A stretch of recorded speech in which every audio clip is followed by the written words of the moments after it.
오늘은 마태복음 5장 4절의 말씀을 중심으로 애통하는 자의 복이라는 제목의 말씀을 함께 나누겠습니다. 애통하는 자는 복이 있나니 그들이 위로를 받을 것이며. 아멘. 여러분, 다음 빈칸에 무엇이 올지 한번 맞춰보실래요? 웃으면 뭐가 올까요? 복이 옵니다. 데살로니가전서 5장 16절부터 18절 말씀에 항상 무엇하라, 쉬지 말고 기도하라, 범사에 감사하라, 이것이 하나님의 뜻이라고 했을까요? 첫 번째 빈칸에 나오는 말, 항상 기뻐하라입니다. 우리는 모두 상식적으로 알고 있습니다. 웃으면 뭐가 온다고요? 복이 온다고요. 또 항상 뭐 하는 게 하나님의 뜻이라고요? 기뻐하는 게 하나님의 뜻이라고요. 그런데 오늘 본문에서 예수님은 우리의 상식과 정반대되는 이야기를 하십니다. 웃고 있는 자가 복이 있다고 말씀하는 게 아니라 애통하는 자가 복이 있다고 말씀하셔요. 기뻐하는 자가 복이 있다고 말씀하시는 게 아니라 오히려 슬퍼하는 자가 복이 있다라고 말씀하고 계십니다. 우리가 이 말씀을 제대로 이해하기 위해서는 먼저 애통이라는 단어에 대해 좀 알아둘 필요가 있어요. 헬라어에는 슬픔을 나타내는 단어가 약 9가지 정도가 있는데요. 그중에 오늘 본문의 애통은 펜테오란 단어를 사용합니다. 이 단어가 언제 쓰이느냐 하면 인생에서 겪을 수 있는 가장 큰 슬픔을 가리킬 때 바로 펜테오란 단어를 씁니다. 예를 들어서 사랑하는 사람이 죽음을 맞이했을 때나 잘 나가던 사업이 하루아침에 완전히 망해버렸을 때 그때 느끼는 애통함을 표현한 단어가 바로 펜테오라는 단어이지요. 말하자면 비극적 상황에서 느끼는 극한의 슬픔을 표현할 때 사용되던 말이 바로 펜테오입니다. 자, 그런데 오늘 본문에서 이 말씀을 듣는 사람들의 상황을 가만히 들여다보면요, 사랑하는 이가 죽음을 맞이한 상황 아니죠. 잘 나가던 사업이 망한 그런 상황도 아닙니다. 그들은 어떤 상황이냐, 인생의 여러 가지 어려움 가운데 은혜에 대한 갈급함과 목마름으로 겸손 앞에 주님 앞에 나와 있는 그런 상황입니다. 그들에게 주님이 처음 주신 말씀이 무엇이냐? 우리가 지난주에 보았지요. 심령이 가난한 자가 복이 있다는 말씀이었습니다. 이 말을 좀 바꾸어 말하면 자신의 연약함과 죄인됨을 깨달아 알고 겸손하게 주님 앞에 나오는 사람이 복이 있다는 이야기이지요. 자, 그런데 가만히 생각해 보면요, 이 심령의 가난은 자연스럽게 애통으로 이어지게 되더라는 것입니다. 자, 지난주에 살펴보았던 누가복음 18장에 바리새인과 세리를 한번 떠올려 보십시오. 바리새인은 누구보다 심령이 부자인 사람, 부족한 것이 없는 사람이었어요. 반면에 세리는 심령이 가난한 사람이었습니다. 그래서 그들의 기도의 내용이 다른데요. 특별히 세리의 기도를 살펴보니까 세리는 멀리 서서 감히 눈을 들어 하늘을 쳐다보지도 못하고 그 다음에 어떻게 나오죠? 다만 가슴을 치며 이르되 하나님이여 불쌍히 여기소서 나는 죄인이로소이다 하였습니다. 여러분, 심령이 가난한 사람에게서 나오는 반응이 뭡니까? 가슴을 치며 애통하는 것입니다. 이렇게 심령이 가난은 자연스럽게 애통으로 이어지게 되더라는 것입니다. 또 다른 말씀을 볼까요? 사도행전 2장을 보면 베드로가 설교할 때 하루에 3,000명씩 회개하는 역사가 일어나게 됩니다. 그때 베드로가 어떤 설교를 했느냐 하면 거기 모인 회중들에게 너희가 예수를 십자가에 못 박았다라는 설교를 합니다. 그 설교를 듣고 그들이 어떤 반응을 보이나요? 37절 말씀에 그들이 이 말을 듣고 마음에 찔려라고 나옵니다.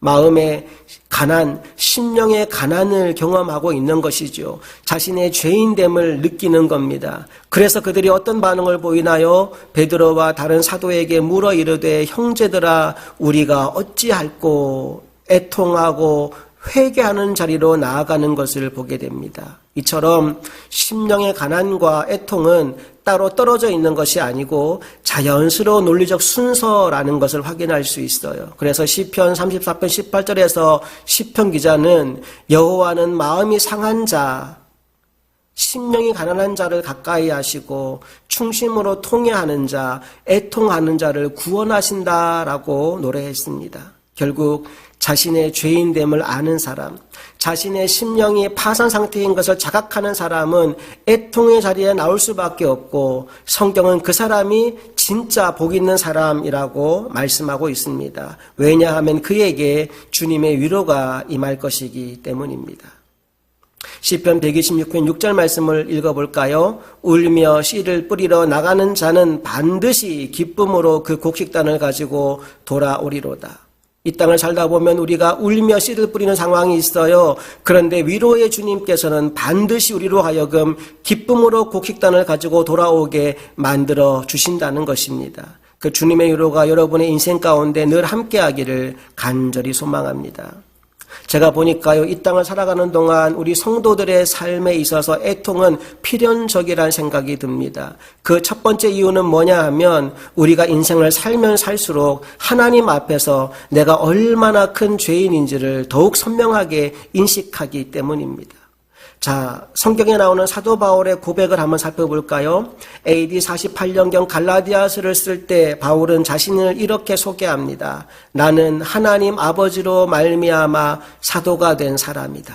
그런데 약 7년 정도가 지난 뒤 AD 55년경에 고린도 전서를 보면 바울이 전혀 다른 자기 고백을 합니다. 뭐라고 고백할까요? 15장 9절 말씀에서 나는 사도 중에 가장 작은 자다라고 말을 합니다.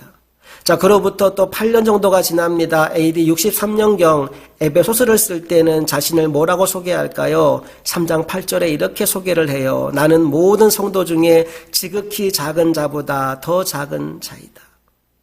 시간이 흐르고 흘러 바울이 순교하기 약 1년 전 디모데 전서를 쓸 때는 이런 고백을 합니다. 나는 죄인 중에서 괴수다. 여러분, 바울이 자신에 대한 인식이 시간이 가면 갈수록 달라지는데요.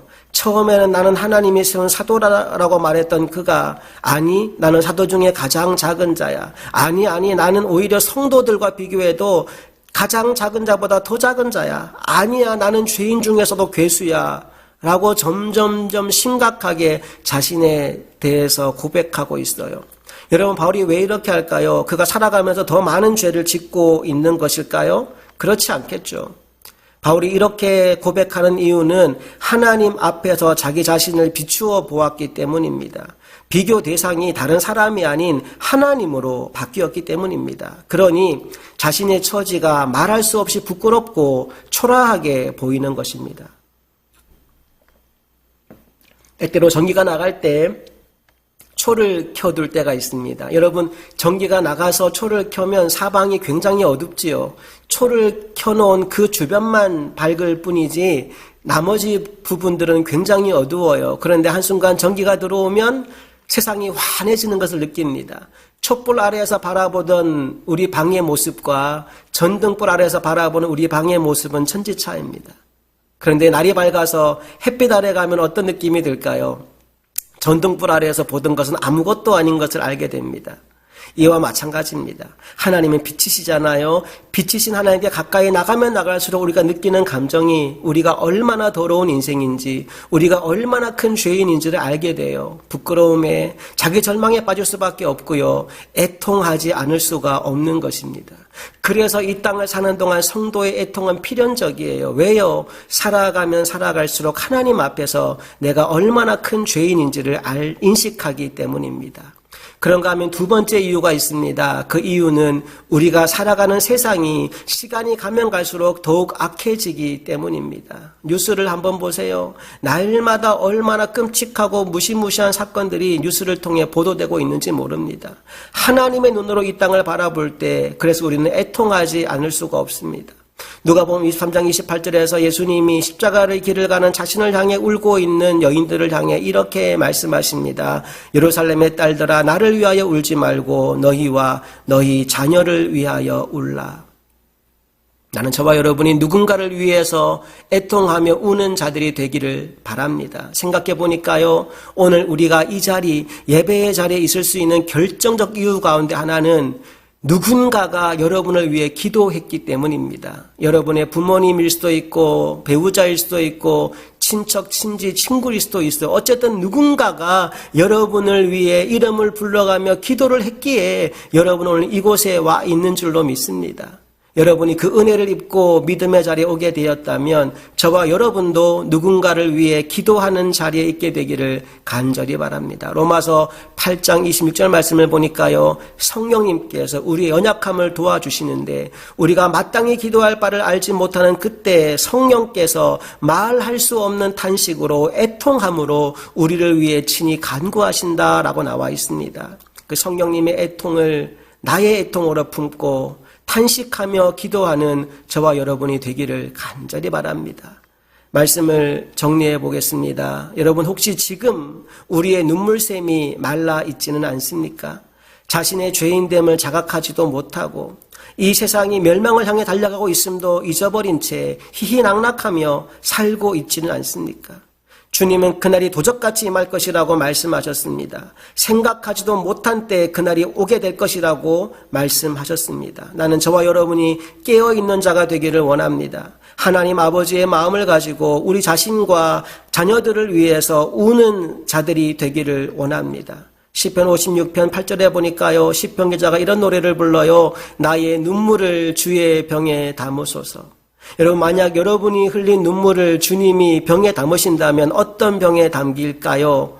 아마 어떤 사람의 눈물은 이 안약통도 채우지 못할지 몰라요. 반면에 어떤 사람의 눈물은 이 말통을 채우고도 남게 될 줄도 모릅니다. 나는 저와 여러분이 누구보다 더 많이 애통하는 사람, 눈물병이 차고 넘치는 사람이 되기를 바랍니다. 그래서 하나님 나라에 갔을 때 더 많이 애통하는 사람이 되어서 더 큰 위로를 경험하기를 소망합니다. 요한계시록 21장 4절 말씀을 보니까요, 마지막 날 주님 다시 오시는 그날이 되면 저 하늘나라에서는 주님이 눈물을 닦아주시고 다시는 사망도 애통하는 것도 곡하는 것도 아픈 것도 없게 될 것이라고 말씀하고 있어요. 이 땅에서는 애통하지만 저 하나님 나라에서는 더 이상 애통하지 않도록 모든 눈물을 닦아주시고 위로하신다라고 말씀하시는데, 그 위로의 하나님을 기쁨으로 만나는 인생이 되기 위해 오늘 누구보다 주님의 마음으로 더 크게 애통하는 저와 여러분 모두가 될 수 있기를 간절히 소망합니다.